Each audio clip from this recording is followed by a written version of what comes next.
Well, it's good to see everybody this Sunday morning, almost noon. I'm at the Fellowship Hall. We opened up just to see if anybody needed a warming station. I'll be going home shortly, but we cleaned the sidewalks off and got everything ready to go.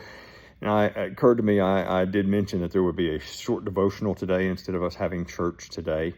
And I was reading in Exodus 26, 27, and 28 yesterday, and it struck me as unique how specific God was in his direction to Moses and to how the tabernacle should be built, and the tabernacle vestibules like the ephod and the clothing and all that should be constructed. And I got to wondering, why was God so specific? And in my research to that, God was saying that worship is a very sacred thing, and it should be done in a very sacred way.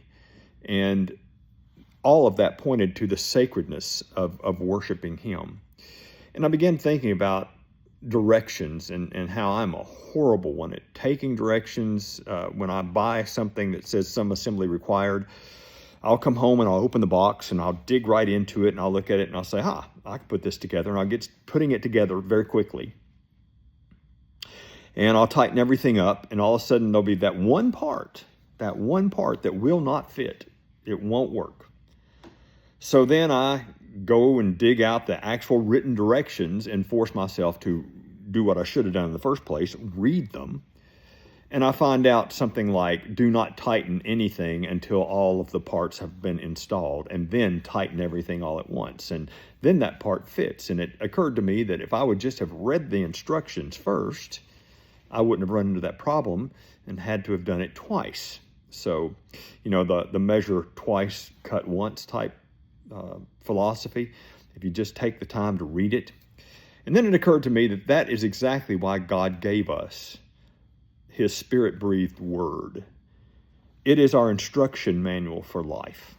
And if we'll take the time to read it, we will avoid so many of the problems that we run into if we'll just take the time to read it.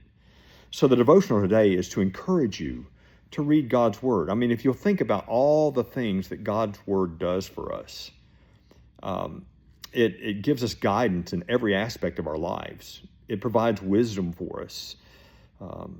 It gives us answers. It gives us peace. It gives us comfort. God's word is the instruction manual for our lives. So I want to encourage you to take the time to read God's word. If you're not